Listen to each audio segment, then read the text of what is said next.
안녕하십니까. 동백고의 시험 문제 분석하도록 하겠습니다. 이번에 동백고의는 제가 볼 때 역대급인 것 같아요. 예. 그러니까 일단 보시면 알겠지만은 이제 빨간색하고 이런 빨간색 글자하고 그다음에 파란색이 변형된 거라고 했죠. 그래서 빨간색 같은 경우에는 이제 어휘만 변형시킨 거고 초록색 같은 경우에는 이제 내용 자체를 변형시켰고 요거 뒤에 주황색 같은 경우에는 이제 추가 지문입니다. 그러니까 원래 이제 원문이 있었는데 요거와 마찬가지로 이제 여기가 원래 이제 시험 범위 내에 배운 지문이고 이제 추가적으로 이렇게 동백고는 출제를 하시기 때문에 이제 저희 학원에서 다 조사를 해서 학생한테 이제 공부를 시켰는데 마찬가지로 이제 그런 지문이 쭉 나온 겁니다. 그런 식으로 추가 지문도 굉장히 많이 내셨고 여기에 보면 전부 다 뭔가가 표시가 돼 있어요. 이게 다 변형하신 거예요. 전부 다. 예. 그러니까 백현고 시험 문제랑 비교를 해보면은 여기는 깨끗하죠. 여기 변형 뭐 한두 개 정도? 예, 요 정도 됐고, 여기 같은 경우는 동백고는 보시면은 거의 다 변형입니다. 뭐, 문장 넣기도 다 변형하셨고, 순서도 변형하셨고, 예, 뭐, 일치불일치도 변형하셨고, 예.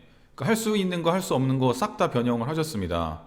예, 그리고 이제 변형하는 것도 방법도 굉장히 신경을 많이 쓰셨습니다. 그러니까 21번 같은 경우에는 원래 이제 21번 제가 원문을 따왔는데 여기 부분이 원래 이제 배웠던 거거든요. 그럼 보통은 이제 요거 이제 연속으로 이어가지고 요쪽으로만 출제를 많이 하세요. 아니면 이 전 거 연결되는 거를 출제를 하시는데 이거 같은 경우는 동떨어져 가지고 한 이 정도에서 출제를 하시더라고요.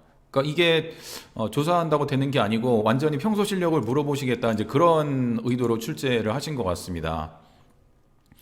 예, 그 다음에 서술형 같은 경우에도 이제 외워서 쓸 수 있는 게 있고 이제 그렇지 않은 경우 있는데 역시 전체적으로는 전부 다 이제 많이 이렇게 영어로 쓸 수 있는 이제 그런 능력을 많이 물어보는 걸 하셨고요.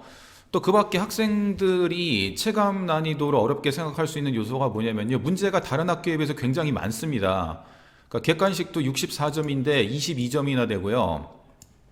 그 다음에 서술형 같은 경우도 실질적으로는 4번까지만 내셨지만은 이게 서술형이 12문제라고 생각하시면 됩니다. 그러니까 학생들이 풀어야 될 문제가 굉장히 많죠. 그러니까 실질적으로 학생들이 풀어야 되는 문제는 한 10페이지 정도가 되는 겁니다. 다른 학교 백현고 같은 경우에는 한 6페이지, 7페이지 정도로 끝나는데 이렇게 신면까지 제 시간 내에 풀라고 그러면은 중하위권 학생들에게는 쉽지 않은 문제가 될 것 같습니다. 그러니까 이거를 다 뚫고 맞은 학생은 정말 대단하다고 생각을 하고요.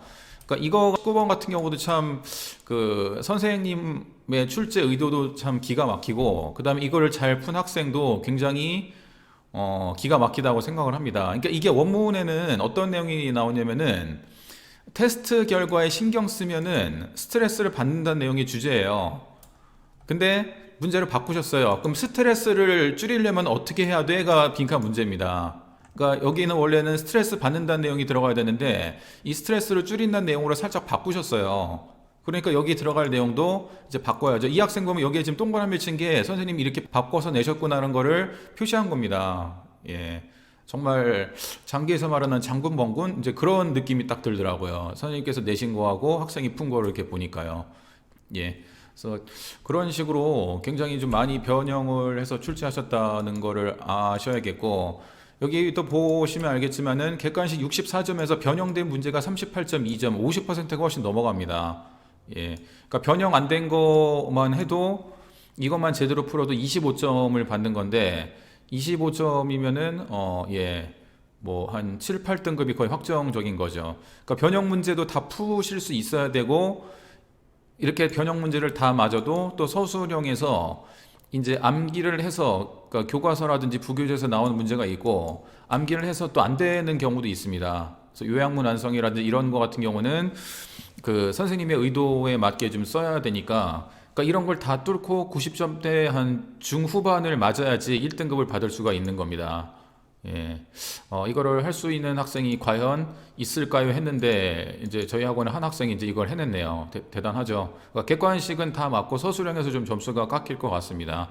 예. 그래서 문제가 이 정도 난이도로 나왔기 때문에 한 90점대 후반만 맞으면 당연히 1등급이 되지 않을까. 뭐 저 예측이지만 물론 등수가 나봐야 알겠지만은 좀 그렇게 생각이 되고요. 예, 그래서 일단은 첫 번째로 자신이 어느 단계에 있는지를 이제 생각해 보시고 거기에 맞는 대응을 하셔야 됩니다. 그러니까 학생들이 마주치는 첫 번째 벽은 이제 변형 문제를 잘 못 맞히는 건데, 그러니까 변형 문제를 맞히기 위해서는 일단은 이제 바뀌는 보기에 문장을 해석을 잘 할 수 있어야 되고, 당연히 어휘 실력이 받쳐줘야겠죠. 그다음에 이제 이런 거 같은 좀 사고의 유연성도 갖춰야지 이런 문제를 잘 풀 수 있지 않을까. 근데 그게 단기간에 키워지기는 쉽지가 않습니다. 그래서 평소 좀 단어를 잘 정리하고 좀 사고의 유연성을 기를 수 있는 그런 연습을 하시는 게 좋겠고요. 그다음에 서술형 같은 경우에도 그래도 암기가 필요한 부분이 많기 때문에 이제 저희 학원에서 나눠주는 그런 영작 연습하는 거를 충실히 따라 하시면은 그래도 많이 맞을 수 있지 않을까 그렇게 생각이 됩니다. 예. 그래서 선생님께서 이런 변형 문제, 객관식 변형 문제 만드는 게 저도 이제 문제를 만들어서 알지만 이게 쉽지가 않은 작업입니다. 그러니까 다른 여러 가지 방법으로도 난이도를 높이실 수 있는데 굳이 객관식에서 이렇게 변형을 하셨다는 얘기는 그래도 수능과 가깝게 문제를 출제하시겠다는 선생님의 수고와 그런 의도가 보이는 아주 훌륭한 문제였다고 생각을 합니다. 예, 그래서 동백고이 시험 문제를 분석했고 앞으로 제가 알려드린 능력을 키우셔가지고 좀 성적 향상이 있기를 바랍니다. 예, 이상으로 프라이메디 학원이었습니다.